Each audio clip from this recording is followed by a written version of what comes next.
পর্দার আড়ালের আমার মা ও বোনগণ, আল্লাহ পাক রব্বুল আলামিনের দরবারে লাখো কোটি শুকরিয়া আদায় করছি যে মহান রব্বুল আলামিন আপনাকে আমাকে এই ফিতনা ফাসাদের জমানায় দুর্যোগময় সময় অবস্থার মধ্যে আল্লাহ পাক রব্বুল আলামিন অত্যন্ত মায়া করে, দয়া করে, মেহেরবানি করে এই মুহূর্তে এমন একটা মজলিসে আল্লাহ তাআলা আপনাকে আমাকে বসাইছেন, যেই মজলিসটাকে আল্লাহর নবী বেহেশতের বাগানের সঙ্গে তুলনা করছেন। যেই মজলিসে বসলে আল্লাহ বান্দার গুনাহগুলি মাফ করে দেন, যেই মজলিসে বসলে বান্দার সঙ্গে আল্লাহর সঙ্গে একটা ভালো সম্পর্ক স্থাপন হয়ে যায়, এমন এক দামি মুবারক মজলিসে, উলামায়ে কেরামদের মজলিসে, জাকিরিন শাকিরিনদের মজলিসে, বিশেষ করে তালিবুল ইলমদেরকে সাথে নিয়ে আল্লাহ পাক রব্বুল আলামিন আপনাকে আমাকে দামি মজলিসে বসার তৌফিক দান করলেন। এতে আপনারা সবাই খুশি না বেজার? যারা খুশি হতে পারলেন তারা আরেকবার শুকরিয়া আদায় করি, সকলে বলি আলহামদুলিল্লাহ। মাগরিবের পর থেকে নিয়ে এই পর্যন্ত কথা বলো কেন?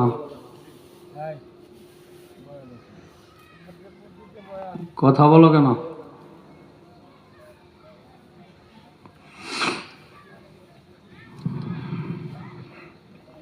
আসলে বালেগ হওয়ার আগে কোনো সন্তান এইরকম মজলিসে বসা উচিত না, কারণ বলনেওয়ালা নিজেও জানে না কি বলবে। আল্লাহ পাক আসমান থেকে যা ফায়সালা করে রাখছেন এই মাহফিলের জন্য তাই তো বলা হবে। বয়ানের মোড় কোন দিকে যায় এটা বলনেওয়ালা নিজেও বলতে পারে না। এমন কিছু কথা আছে যে কথাগুলোর ওজন এই নাবালেগ বয়সে গ্রহণ করা সম্ভব হয় না।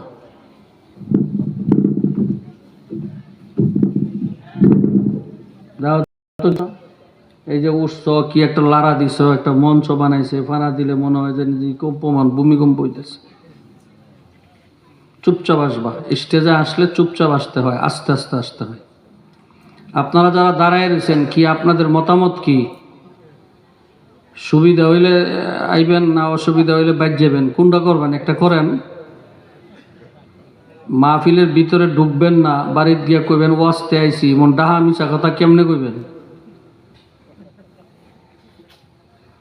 আইসা চা স্টলে বইয়া থাকবেন, চা খাইবেন, সিগারেট খাইবেন, পান খাইবেন, ঘুরবেন।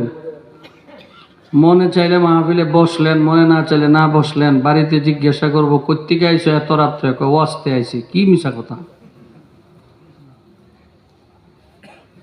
আল্লাহ আমাদের সবাইকে বুঝার তৌফিক দান করেন, আমিন বলেন। বুজুর্গানের দিন বলেন, কোনো মানুষ যখন দিনী মজলিসে আসে আর আখিরি মুনাজাত পর্যন্ত বসে থাকে, মুনাজাতের পরে যখন লোকটা বের হয়ে যায়, তার আমল নামায় কমপক্ষে 50 লক্ষ নেকির কম আর লেখা হইতে পারে না। ওয়াল্লাহু ইউদাইফু লিমান ইয়াশা। আল্লাহ ইচ্ছা করলে 50 লক্ষ কেন, 50 কোটি কেন, বান্দার দিলের হালাতের অবস্থার দিকে তাকাইয়া আল্লাহ তাআলা আমল নামায় অসংখ্য নেকি দান করতে পারেন। কি বলেন, পারেন কি পারেন না?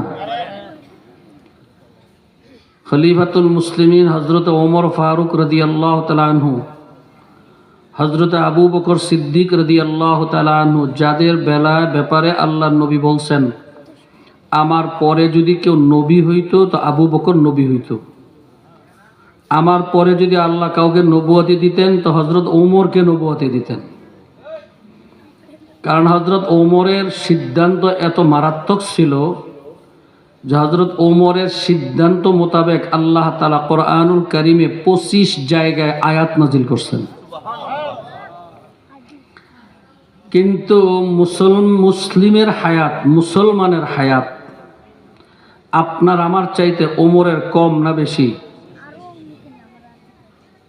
হ্যাঁ, কথা কয় না। না, এটা ভুল। ইতিহাস আমরা জানি না। আপনার বয়স যদি 40 বছর হয়, মুসলমানের বয়স কত? 40 না? কথা কয় না? 40 না? বয়স যদি 70 হয়, মুসলমানের বয়স কথা বলে না কেন ভাই? আর আবু বকর সিদ্দিক রাদিয়াল্লাহু তাআলা যে বয়স, তার অর্ধেক হইল মুসলমানের বয়স, অর্ধেক হইল বিধর্মীদের বয়স। হযরত ওমরের হায়াতের অর্ধেকের বেশি হইল মুসলমানের বয়স, অর্ধেকের কম হইল বেঈমানের বয়স, মূর্তি পূজার বয়স। অথচ মুসলমানের দিক থেকে হায়াতের ব্যাপারে খুব কম, কিন্তু মর্যাদার দিক থেকে আল্লাহ তাআলা এত বড় বানাইছেন যে আল্লাহর নবী এখন যেই জায়গাতে শোয়া, আবু বকর ওমর নবীর পাশে সেই জায়গাতে শোয়া। কি বুঝলেন? হায়াত লম্বা হইলেই মানুষ হওয়া যায় না,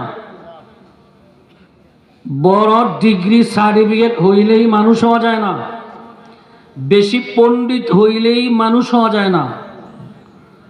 ওই মানুষ আল্লাহর কাছে সবচেয়ে দামি ভালো মানুষ, যেই মানুষের কলবটা, দিলটা আল্লাহর সঙ্গে লেগে থাকে, এই মানুষটা হলো দামি।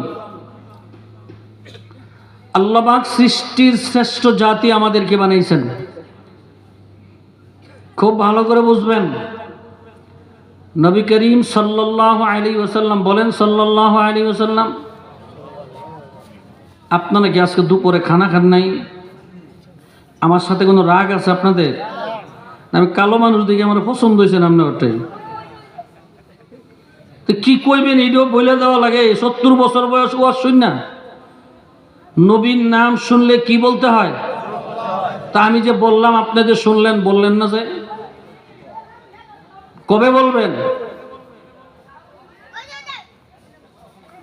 নবী করিম সাল্লাল্লাহু আলাইহি ওয়াসাল্লাম বলেন, সবাই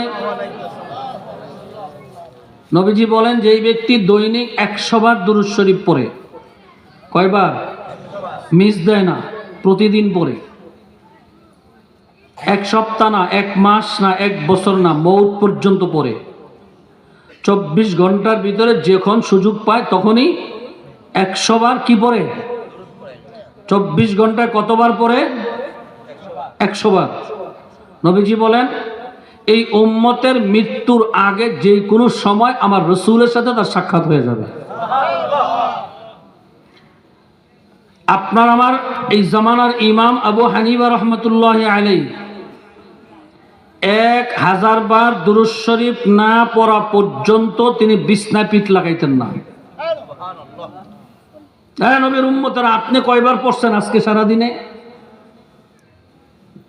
হিসাব মিলান। রাজনীতি করেন, দোকানদারি করেন, চাপাবাজি করেন, ব্যবসা করেন, সংসার চালান, একটু ভাবেন তো আজকের দিনে আপনি কতবার দুরূদ শরীফ পড়ছেন? দৈনিক কমপক্ষে 100 বার দুরূদ শরীফ পড়লে পয়গম্বরের পক্ষ থেকে উম্মতের যে একটা হক আছে, নবীর প্রতি উম্মতের একটা হক আছে, দায়িত্ব আছে, কমপক্ষে 100 বার দুরূদ শরীফ পড়লে সেই দায়িত্বটা আদায় হয়।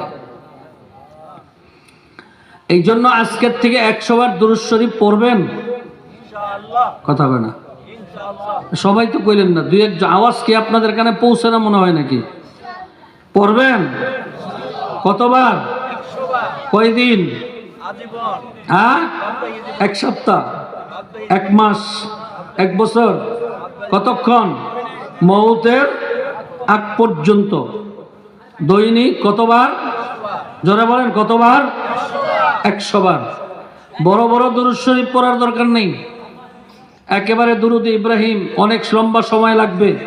আরো বড় বড় দুরূদ আছে, এগুলো অনেক লম্বা সময় লাগে, ওগুলো আপনি পারবেন না। শুধুমাত্র সাল্লাল্লাহু আলাইহি ওয়াসাল্লাম পারবেন। সবাই পারেন? বলেন তো। এই যুবক ভাইয়েরা একটু আওয়াজ করে বলেন, পারেন সবাই? বলেন তো সবাই একটু জোরে। সবাই বলেন নাই কিন্তু, জোরে বলেন। একটা পরীক্ষা নিতে হবে। পরীক্ষা করলে বোঝা যাইব কেডা চালাকি করেছে, পরীক্ষা করলে ধরা পড়ে। এই যে বাসগুলো আছে, বাসের এই পাশে যারা আছেন আপনারা 1 নম্বর গ্রুপ, আর এই পাশে যারা আছেন তারা 2 নম্বর গ্রুপ।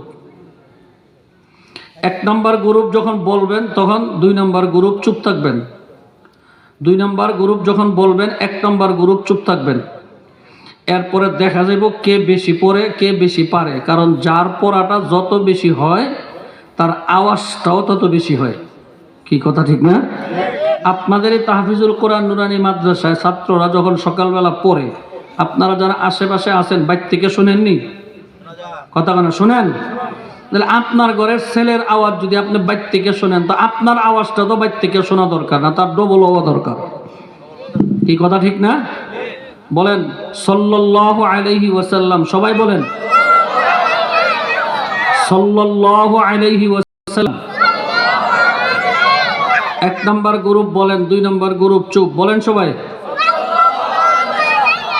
এবার 1 নম্বর গ্রুপ চুপ, 2 নম্বর গ্রুপ বলেন জোরে। হুজুরে কোন তো কোন সাইডে আওয়াজ বেশি?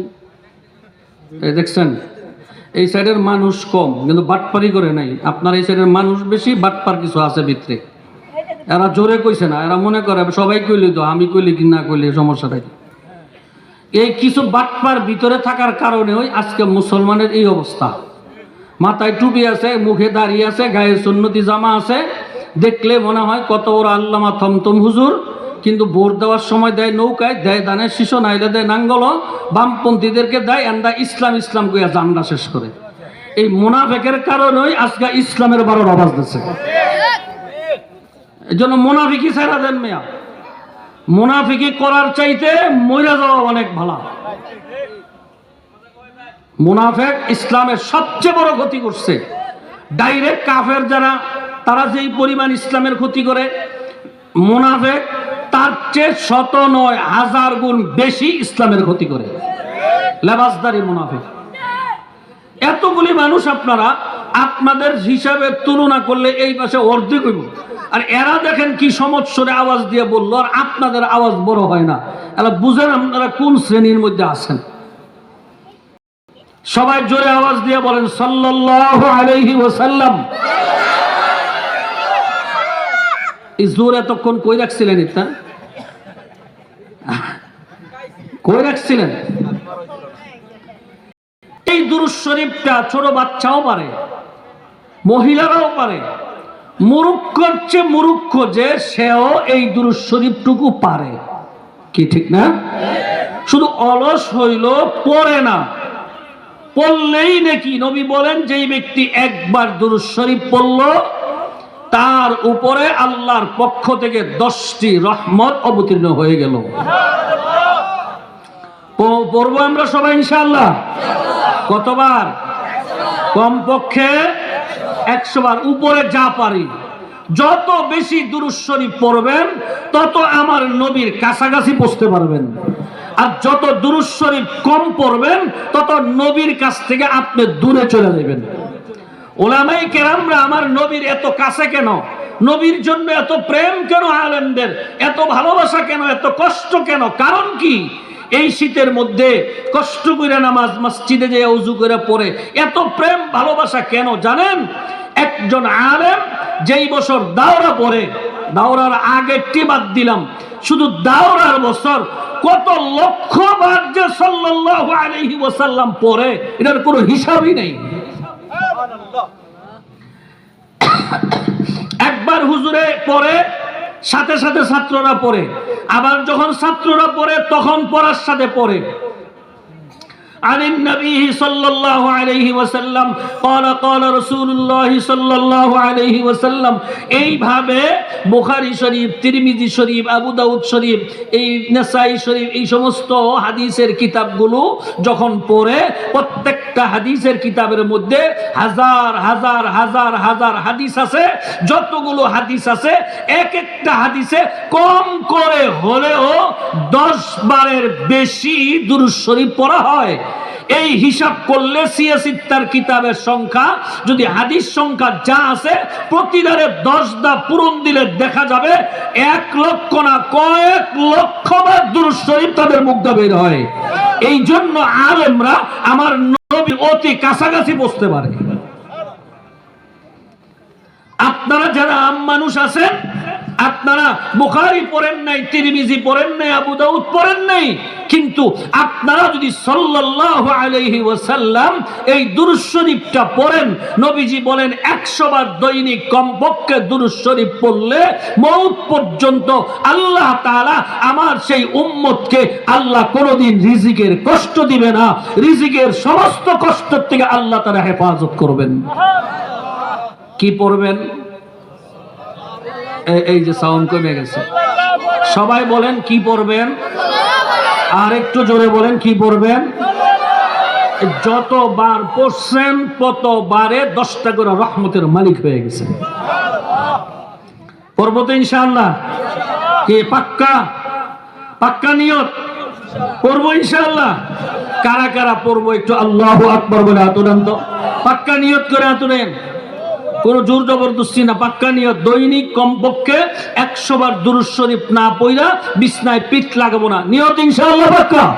আল্লাহ আমাদের সবাইকে কবুল করেন, সকলে বলে আমিন।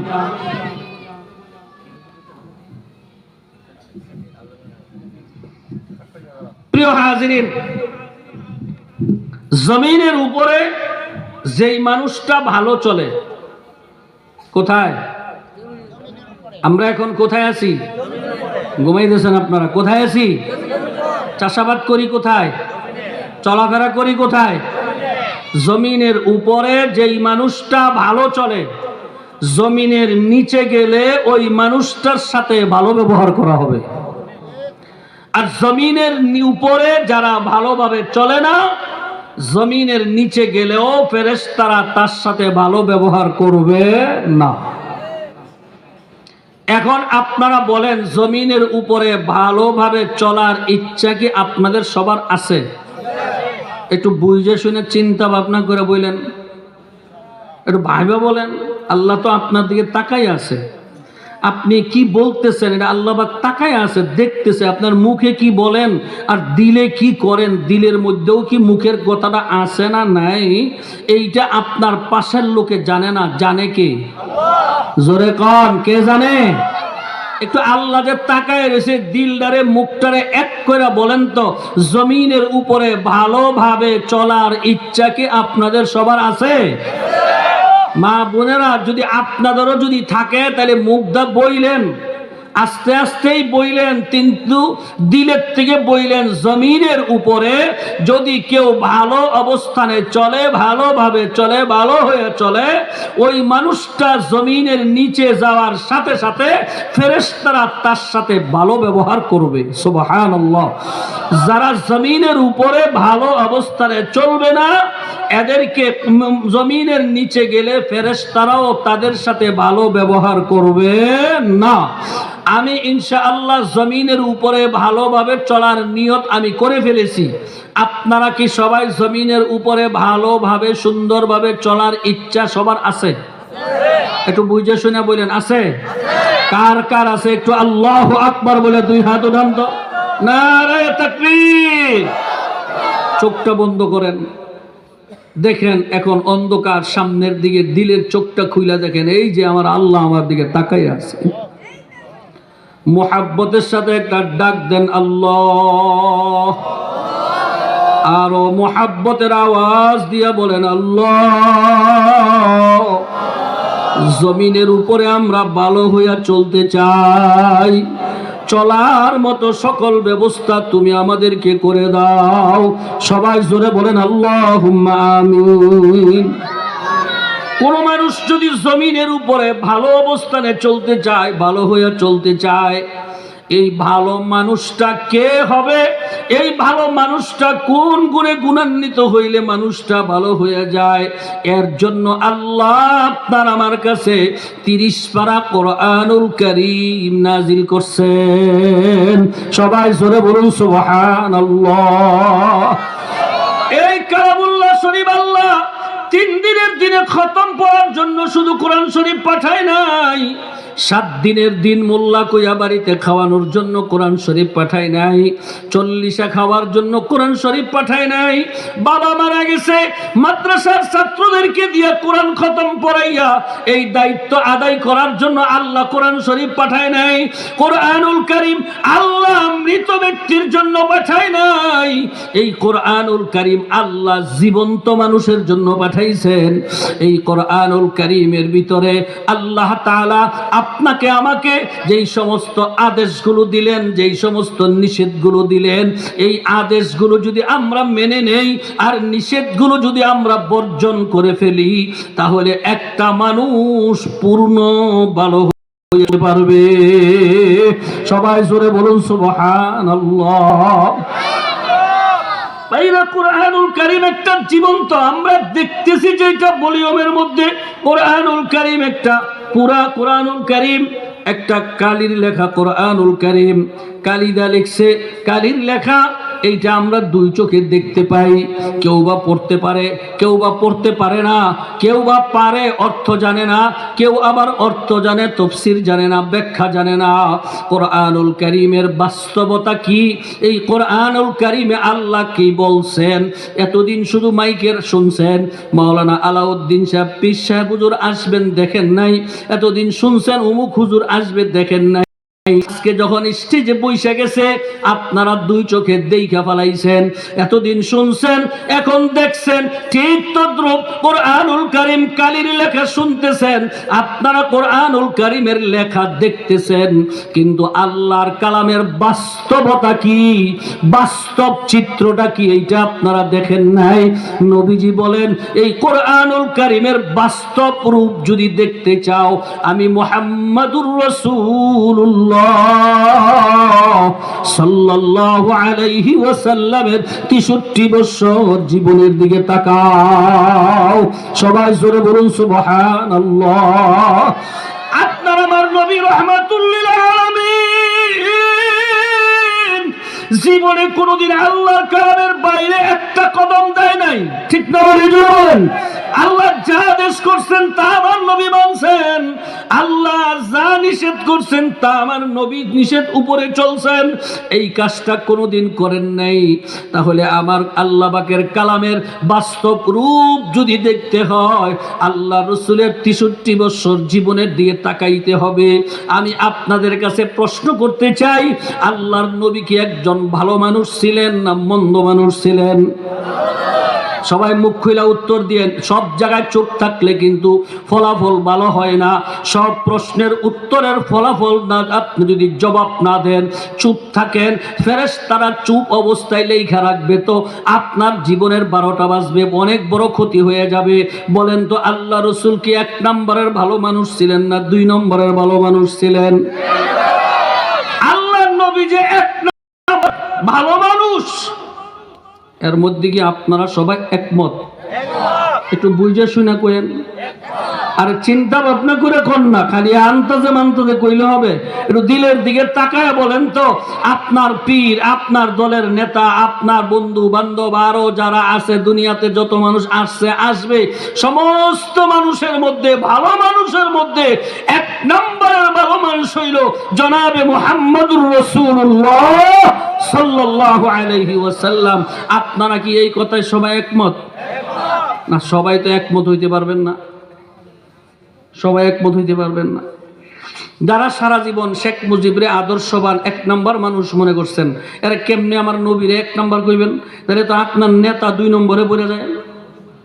কি যারা জিয়াউর রহমান সাহেবরে 1 নম্বর আদর্শবান ব্যক্তি বইলা ঘোষণা দিছেন, এই মানুষটা যদি এখন আমার নবীরে যদি 1 নম্বর কোন, আপনার নেতা তো 2 নম্বরের সিরিয়ালে পড়ে যায়। কি কথা ঠিক না বলেন? যারা আপনার পীরের 1 নম্বর মনে করেন, এটা যদি আপনি স্বীকার করেন, তাহলে এখন যদি আমার নবীরে 1 নম্বর কোন, তাহলে তো আপনার পীর সিরিয়ালে উপরে হবে না নিচে হবে? কথা বলেন না, উপরে না নিচে? এটা মাইনে নেওয়া বড় কঠিন।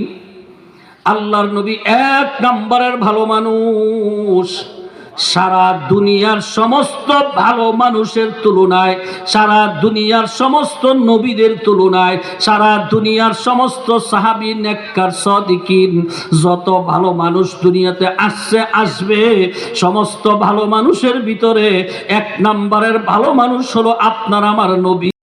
কথায় সবাই একমত নি?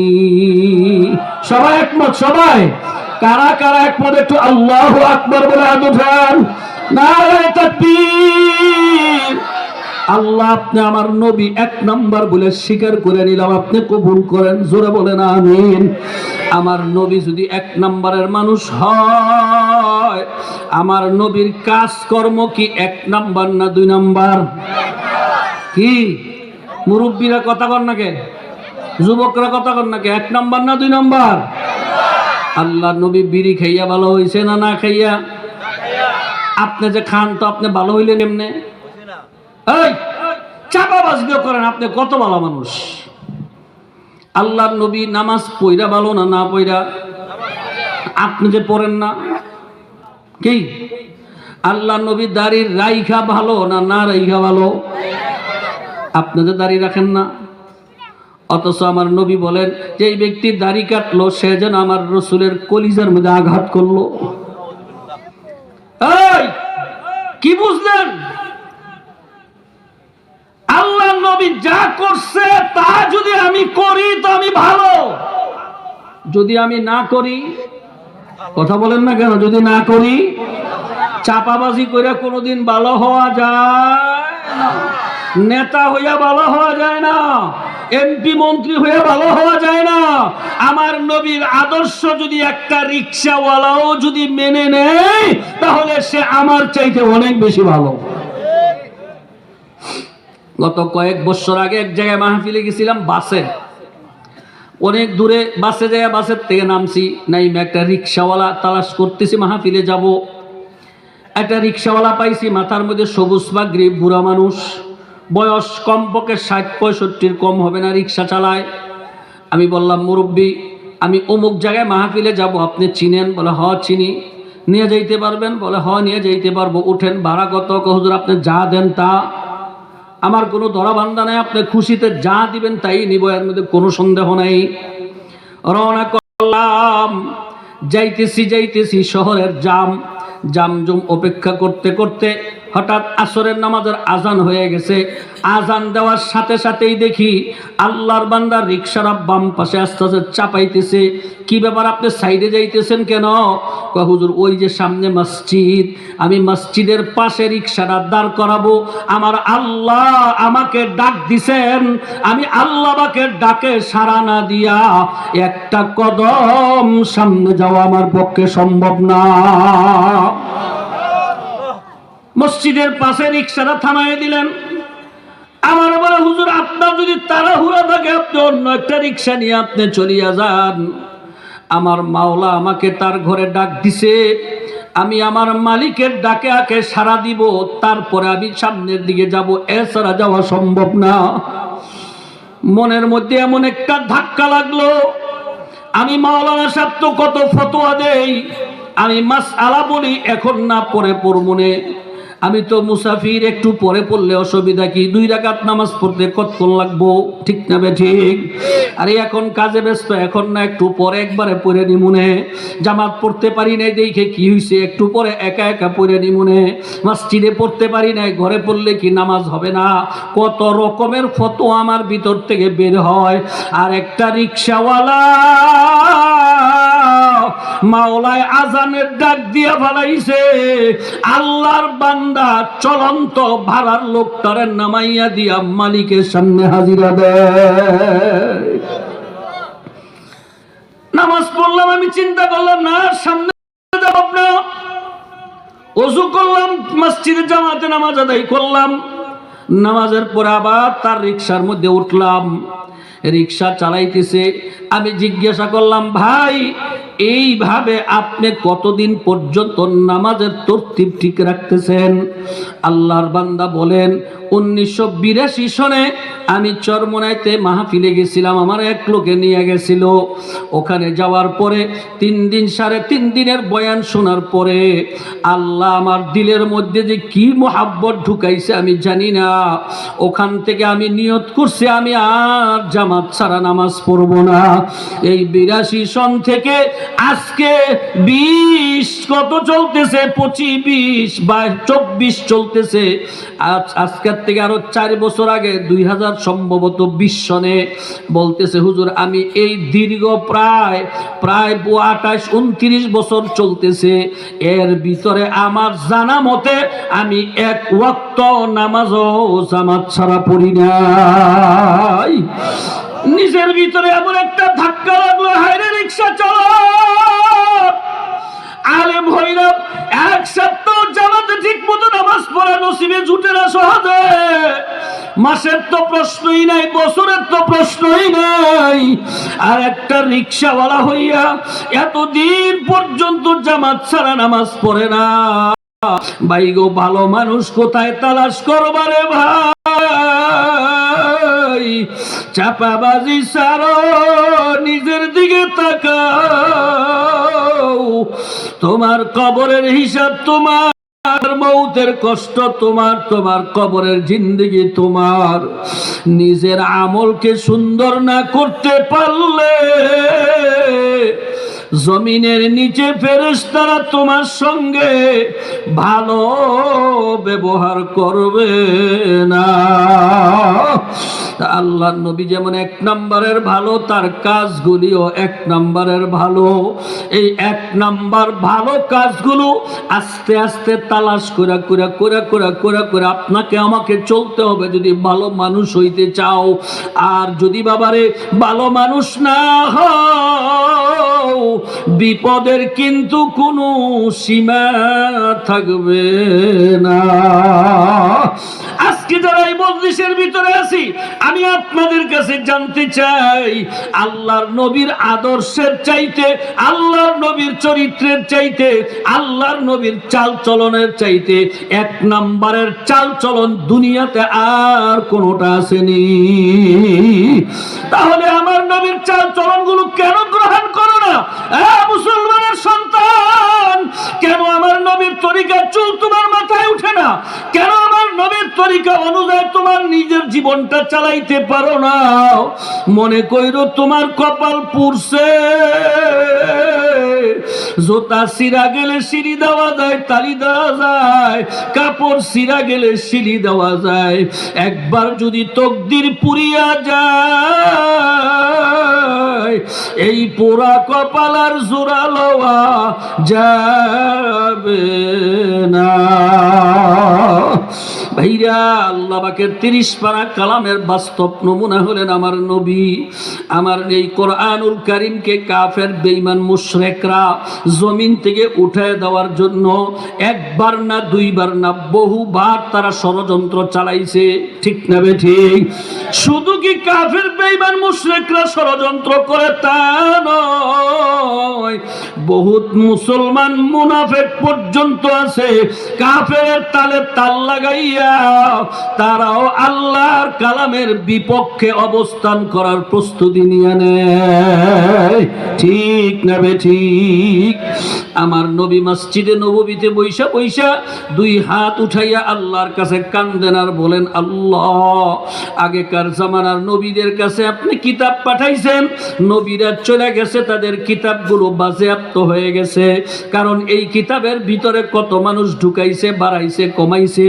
আল্লাহ, আমি নবী তো চিরদিন থাকবো না, আমি যখন দুনিয়ার থেকে চলে যাব, এই কোরআনুল কারীমের ভিতরে না জানি কোন রকমের কোনো সমস্যা হয়ে যায়।